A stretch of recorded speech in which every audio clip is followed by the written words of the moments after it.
Hey guys, what's up? Felipe here. So as you know, I'm here to keep you up to date with current market news, teachings, and everything tech.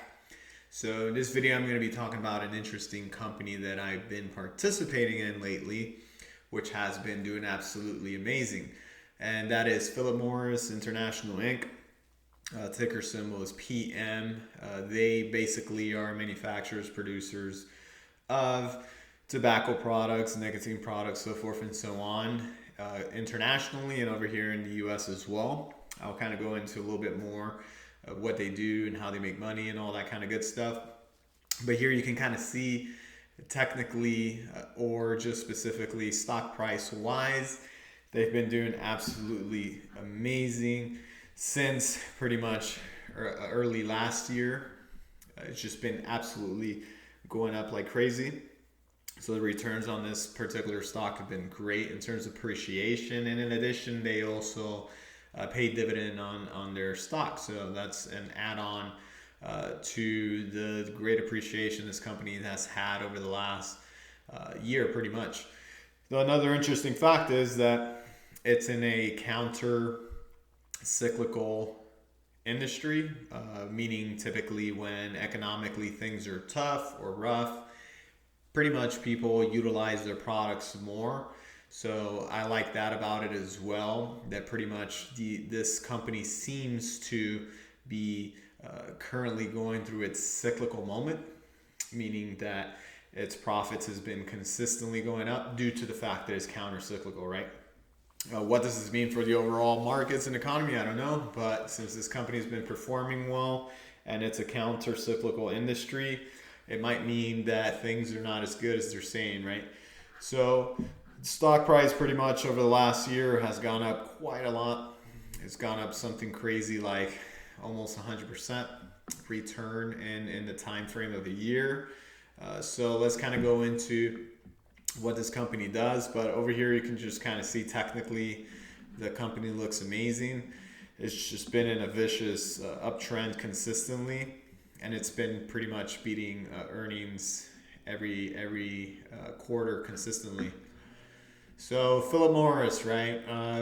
Here's their financial statement, their most recent 10Q. And here we have management discussion and analysis of financial conditions and result of operations, which is basically management sharing and or disclosing this information on their financial statements. So, description of the company. What does this company do? We are the leading international consumer good company actively delivering a smoke-free future. We are evolving our portfolio for long-term to include products outside of the tobacco and nicotine sector. Our current product portfolio primarily consists of cigarettes and smoke-free products, including heat non-burn nicotine pouches, nicotine pouch, and e-vapor products. Since 2008, we have invested over $14 billion to develop scientifically substantiate and commercialize innovative smoke-free products for adults who would otherwise continue smoking. The goal of completely ending the sale of cigarettes. This investment includes building a world-class scientific assessment capabilities, notably in the areas of preclinical system toxicology, clinical behavior research, as well as post-market studies.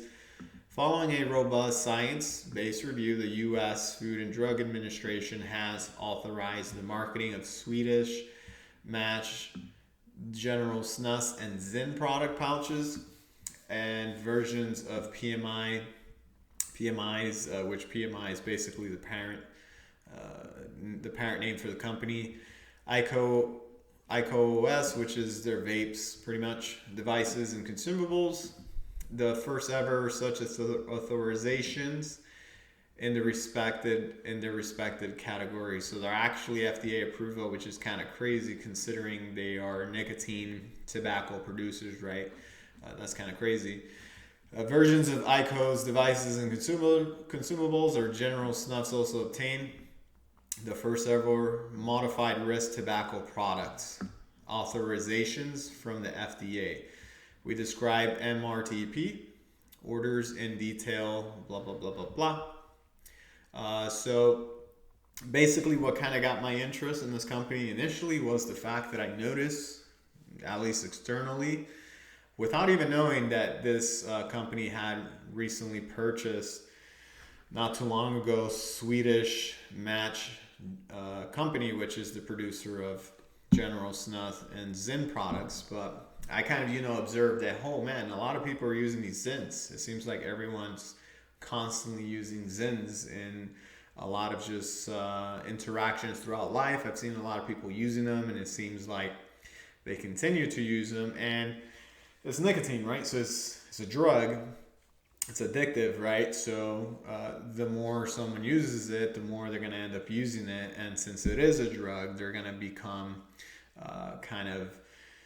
there's that added factor that they become addicted to the product. So this company is basically selling a product that people are becoming addicted to, with the twist of basically the benefit of they're attempting to change their business operations from being a cigarette company to a smoke-free product company, which is interesting that they're doing that. And actually, that Zyn products is kind of what they've been making the most money out of, and it's been taking the largest market share out of all the products they're producing, which is what I find super interesting in this company.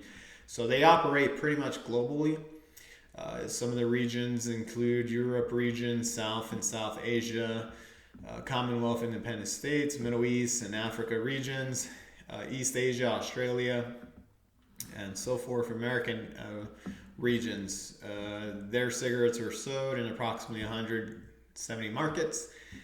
And in many of these markets, they hold a number one or number two market position. So they have large market shares in all the markets they're involved with, which is another super interesting thing. We have a wide range of premium, mid-price, and low-price brands. Our portfolio compromises both internationally and local brands. So this is kind of what they're pivoting to. They've been known for the longest time for a tobacco cigarette company, right? But they've been kind of pivoting through scientific research, so forth and so on, and FDA approvals, which is interesting considering they are a nicotine company, right? They actually got a FDA approved. It's kind of wild. But they've been pivoting to smoke-free business, right? So through their Zyns products and other products, that's kind of what they've been focusing on business-wise, which I think is very smart, considering what they're doing in terms of how they're growing. So smoke-free products, also referred herein as SFPs, is a term PMI uses to refer to all its products that provide nicotine without combusting tobacco, so without lighting a cigarette with a lighter, so forth, such as heat, non-burn, e-vapor, or oral smokeless, and therefore generate far lower levels of harmful chemicals. As such, these products have the potential to present less risk of harm versus continued smoking. So IQOS, Zyn, and Veb. IQOS and Veb is a vape, basically like vape pens, and then Zims are the nicotine patches that I've seen or observed. They're very, very popular these days. A lot of people are using them. Are the leading brands in their smoke-free products portfolio. As of December 31st, 2024, our smoke-free products are available for sale in 95 markets, and this is internationally, global, and so forth. In addition, they sell CBD. They acquired some company, which we'll kind of look into in a little bit. Wellness and healthcare business strategy, which offerings and inhaled prescription products and therapy areas that include pain management and cardiovascular emergencies. These include medical and pharmaceutical cannabinoids and non-recreational cannabinoid products, including CBD, and aligned with applicable regulatory requirements. Through any revenue related to cannabinoid is expected to be negligible in the near medium term. That's kind of key there because they really don't make much money off of this. It's just an add-on they've added. So this is the interesting part that I feel like makes this company, at least in a long-term environment, or at least specifically now that we might be entering a counter-cyclical economic environment, meaning companies that perform well in bad economic environments are gonna, reap the rewards in that case. So in 2022, they acquired Swedish Match AB, a market leader in oral nicotine delivery with a significant presence in the United States markets.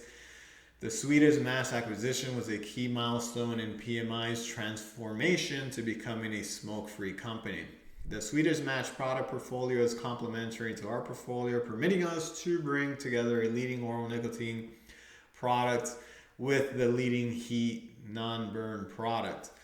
So that is kind of what really has gotten my attention into this company, at least as an investor.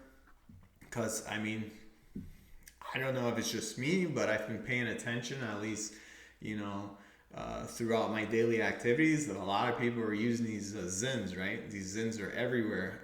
It seems to be a very popular product, specifically here in the United States, and they're actually making quite a bit of money out of it.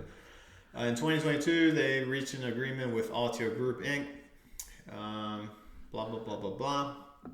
So let's see what other interesting things we have in here. We're in page 46 here. So I'm going to skip a little bit ahead. Page 61. Okay. Dun, dun, dun, dun.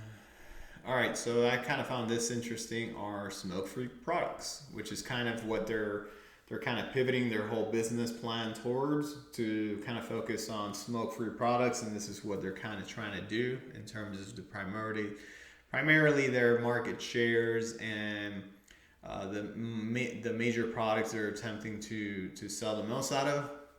So our product development is based on the elimination of combustion via tobacco heating, so again, lighting a cigarette and other innovative systems, as well as through oral tobacco and nicotine products, which we believe are the most promising path to provide a better consumer choice for those who would otherwise smoke cigarettes. Again, I think that's pretty smart what they're doing there. We recognize that no single product will appeal to all adult smokers. Therefore, we're developing commercializing a portfolio of products intended to appeal to a variety of distinct adult consumers' preferences and achieve population harm reduction, including heat non-burn products, which use a precisely controlled heating device incorporated our IQOS heating control technology, in which a specially designed and proprietary tobacco unit is inserted in a holder and heated to generate an aerosol. So here they're basically explaining their smoke-free products. We have conducted a series of clinical studies for this platform, the results of which were included in our submission to the FDA. In addition to original versions of IQOS, which rely on heating technology using blade, and newer versions of IQOS using induction heating. Most of these studies referenced above were concluded with the blade version of IQOS, and additional research was conducted with the induction technology. We believe that there is a full comparability between the blade versions and IQOS and subsequent induction versions of IQOS, and that the data from the studies conducted will, with the blade version of IQOS, remain valid and applicable to the newer and adjacent versions of IQOS. We also produce a heat non-burn product that utilizes external resistive heating technologies, which commercialize under the Bonds by IQOS brands and have been launched in certain markets. Our oral tobacco and nicotine products, which includes snuff and modern oral nicotine pouches. Snuff refers to A, dried tobacco leaf or snuff, which is consumed by sniffing through the product through the nose. B, moist loose tobacco, which is put in the mouth between the lower and upper lip and gum. And snuff pouches, which contain ground tobacco, water, salt, and flavors. Modern oral nicotine pouches, which these are the Zins, consists of white preconditioned pouches containing nicotine derived from tobacco. They primarily contain nicotine flavor and cellulose substrate. Users place a pouch between their upper lip and gum and leave it there while the nicotine and flavor are being released. Like snuff, nicotine pouches are inherently smoke-free as they are consumed orally and no combustion process occurs during use. The pouches contain pharmaceutical-grade tobacco-derived nicotine, like the nicotine used in medical products, such as nicotine-containing gum and inhalers, and flavor approved for use in food in accordance with the product quality standards for nicotine pouches developed by the Swedish Institute for Standards and the British Standard Institute. In 2022, we significantly expanded our oral smokeless product portfolio with the acquisition of Swedish Match.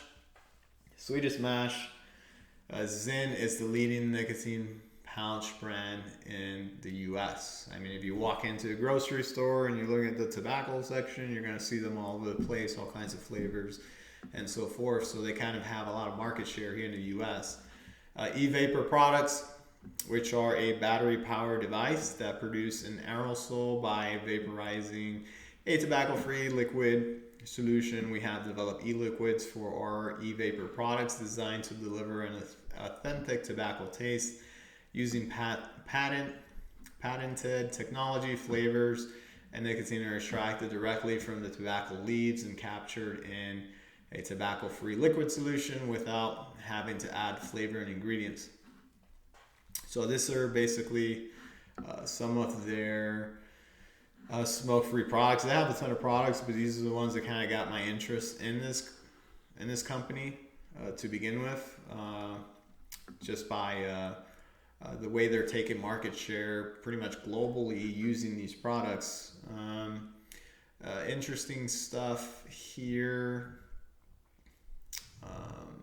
So FDA, right? They're kind of like, they have the authorization of the FDA, which is interesting, considering what kind of product this company is, selling, which is super interesting to me. So FDA authorization process and status of PMI smoke-free products in the United States, and established regulatory framework for assessing new tobacco products and modified risk tobacco products, which apparently they're the first ever to kind of get that thing there. Existing under the jurisdiction of the FDA, FDA actions may influence the regulatory approach of other governments and international regulatory agencies. They've submitted FDA reviews for the IQOS, which are their vapes. And they've gotten a couple of approvals on a couple of the versions of those vape devices they're selling out in the markets. Available evidence to date. IQOS system heats tobacco but does not burn it. This significantly reduces production of harmful and potentially harmful chemicals. Scientific studies have shown that switching completely from conventional cigarettes to IQOS systems significantly reduce the body's exposure to harmful or potentially harmful chemicals. It's basically what they're stating, and they do have some FDA backing. I don't have any input on this other than it seems like this is kind of their focus in terms of what they're pivoting to in their business plan. As smoke-free product scientific findings, we make our scientific findings publicly available for scrutiny and peer review through several channels, including our websites. From time to time, adult consumers, competitors, members of our scientific communities, and other inquire in our scientific methodologies, challenge our scientific conclusions, or request further studies of certain aspects of our smoke-free products and their health effects. We are committed to a robust and open scientific debate, and believe that such debate should be based on accurate and reliable information. Let me skip some of this fluff. In December 2017, at the request of the UK Department of Health and Public Health England, the UK, Committee on Toxicity published its assessment of the risk of heat non-burn product relative to cigarette smoking. This assessment included analysis of scientific data for 2 heat non-burn products, one of which was IQOS. The assessment concluded that while still harmful to health, compared with the known risk from cigarettes, heat non-burn products are probably less harmful. Subsequently, in February 2018, Public Health England published a report stating that the available evidence suggests that heat non-burn products may be considerably less harmful than cigarettes, but more harmful than e-cigarettes. In May 2018, the German Federal Institute for Risk Assessment published a study on IQOS aerosol relative to cigarette smoke using the Health Canada Intense Smoking Regimen. They found reductions in selected HPHCs, which stands for harmful and potentially harmful constituents,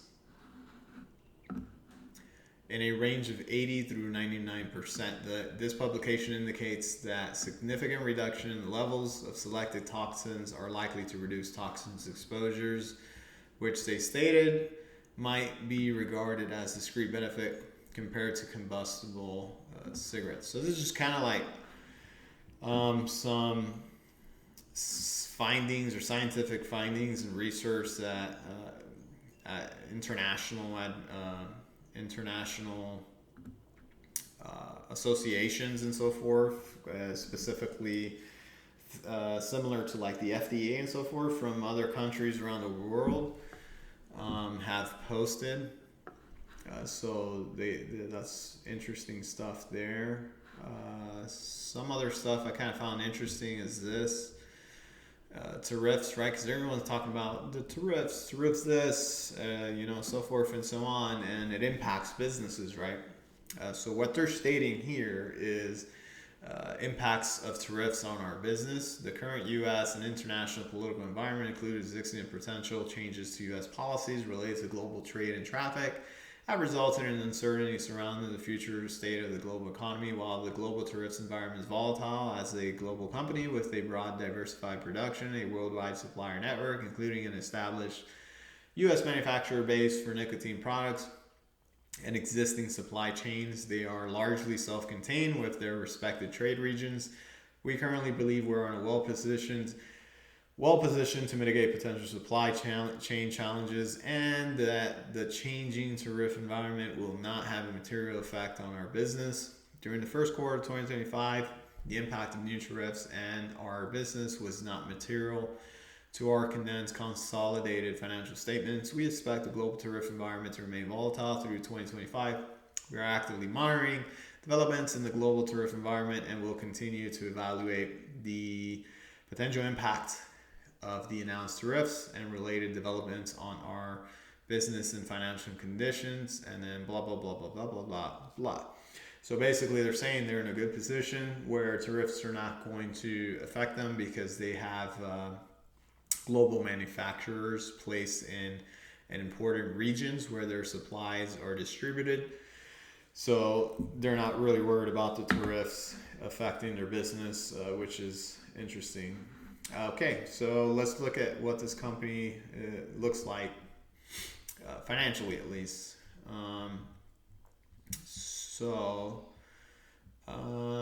Here, so I noticed they do, no, this is accumulated auto comprehensive losses. So overall, this is their derivatives. So they do have a lot of derivatives, investments and hedges and so forth. Some of the areas they're hedging against are things like currency exchange, because they are kind of a global company. So they have massive exposure to foreign exchange, and in addition to interest rate risk, right? Because the two goes together, right? Currency and interest rates globally, regardless what interest rate you're talking about, what country and what currency, these things kind of correlate, right? So they have a lot of derivative contracts in those areas, and also in commodities. I mean, they are a commodity product, right? They produce tobacco, or they sell tobacco, so they purchase raw tobacco, right? Or the raw materials that they utilize to produce their product. So naturally, companies that are in some sort of commodity business are going to hedge through certain derivative contracts to protect themselves for future changes in those prices, interest rates, currency exchange risk, and so forth and so on. I did notice that they're kind of like they haven't been doing good derivative contract placements. Their derivatives have kind of taken big hits. Why is this important? Because sometimes companies, if they hedge in an improper manner or their assessments of the risk are incorrect, and these derivatives can really damage a company's financial strength, right? It can cause major losses. I've seen in the past that this has caused a lot of companies to lose a lot of money. An example would be like Procter and Gamble in the 90s. They were playing around with hedging derivatives in specific in the area of interest rates, and that kind of caused massive damage to their finances because they were in the wrong side of the trade, basically. So net earnings have pretty much increased earnings per share from last year. So what I find interesting is they've just been consistently over the last year have been increasing profits, revenue, net earnings, so forth, consistently. Which again, this is a counter-cyclical company. It performs better in bad economic environments than it does in good economic environments. Why? Because people are more stressed and people are more likely to smoke more or use nicotine products and stuff like that. So this is one particular aspect that kind of draws my attention towards this company is that it's kind of a defensive investment in the terms that it's going to perform better in bad times than it is in good times. So kind of here you can see net earnings have pretty much increased from last year from 2,690,000,000 for the first quarter of this year to from 2,148,000,000 the first quarter last year. And then this is just weighted diluted earning per share, so forth and so on. Where are we here? Page 20. Okay, so this kind of breaks it down by segments of their international markets, Americas, so forth. So from the first quarter this year to the first quarter last year, compared on all segments, their revenues have increased, operating income for the most part as well.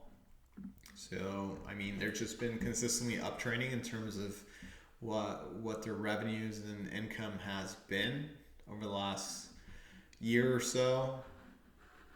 What are we looking at here? Net revenues, again, is just breaking down in segments. So, combustible tobacco, again, anything you light up with a cigarette, a lighter. Europe seems to be a strong market for them, at least in the context of cigarettes.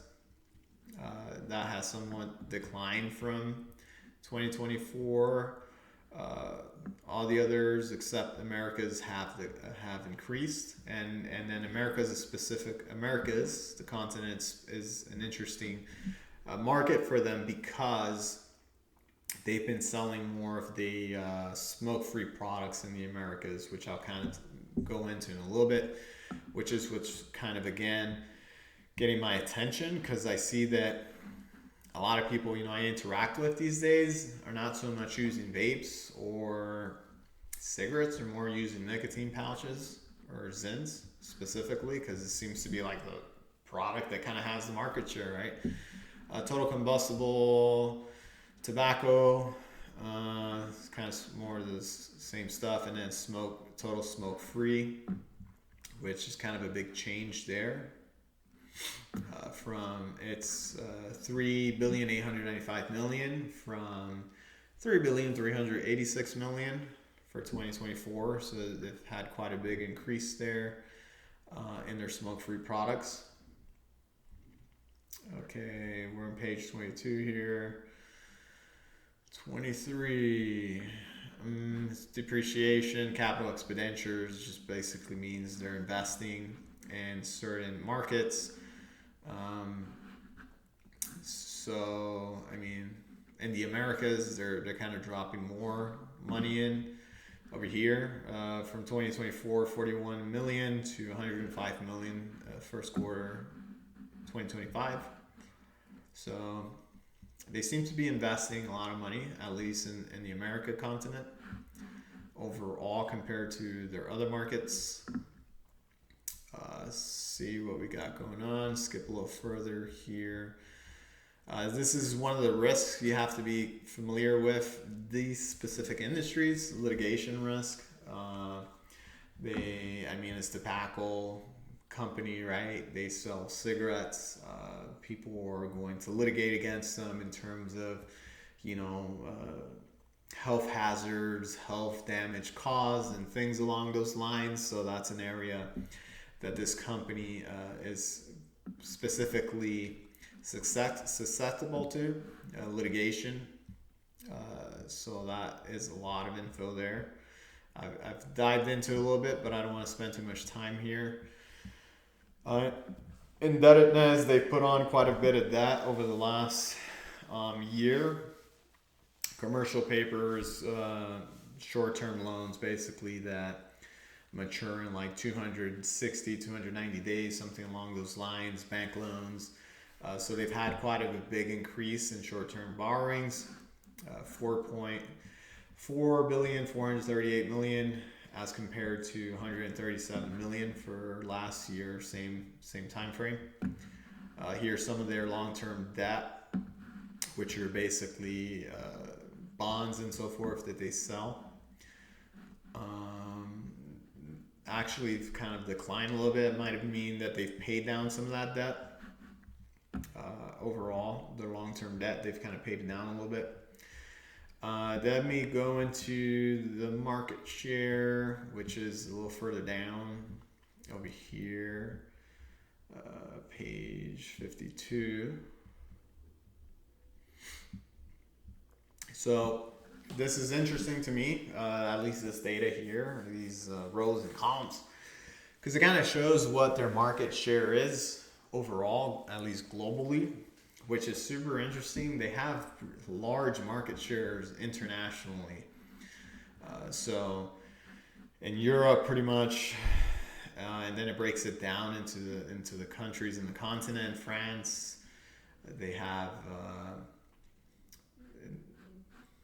40% market share. That's massive. Germany 38%, Italy 53%, Poland 44% market share, Spain 28%, Egypt 28%.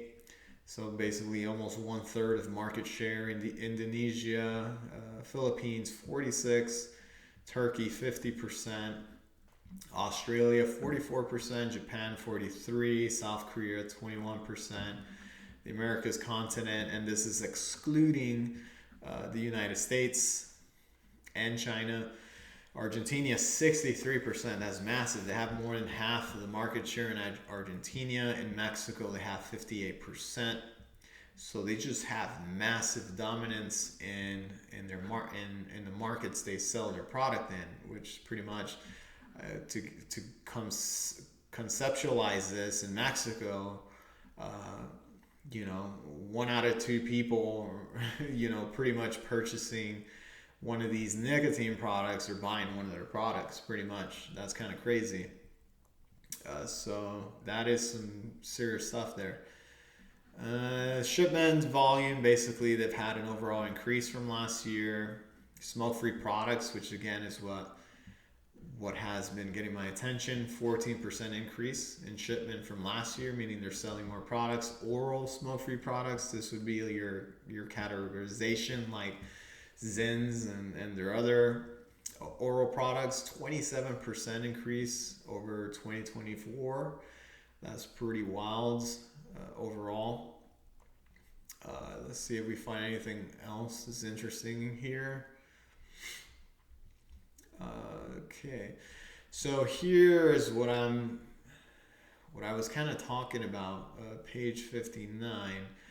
Americas, So the continent, oral smoke-free product shipment volume, nicotine pouches, right here, the green. It's kind of dramatically just, they're pretty much taking over the market over here in the Americas, at least, with their pouches. So I mean, I kind of see it, everywhere I go. Most people that utilize nicotine are kind of utilizing Zins, right? In one way or another. You go into a gas station, there's Zins everywhere. You go into a convenience store, they're selling Zins everywhere. So this is a product that I feel like is going to be making them a lot of money in the long term, and they're kind of like pivoting towards this side of the business more than their cigarettes and so forth, as they've been mentioning and their management has been mentioning and so forth. So I don't know, this is an interesting company that I've been a part of as an investor, and I like the fact that it's counter-cyclical. So if we are in a recession already, which is debatable, or you can kind of see here, this company that is a counter-cyclical company has actually been performing absolutely amazing over the last year, which these defensive companies tend to do better in bad times and in good times. Just kind of wanted to walk some of you guys through some ideas and what I'm seeing as in the sense of potential investment opportunities in the markets. But let me know what you think. Stay tuned. I'll create some further videos with some more great information. I'll talk to you guys on the next one. Have a good one.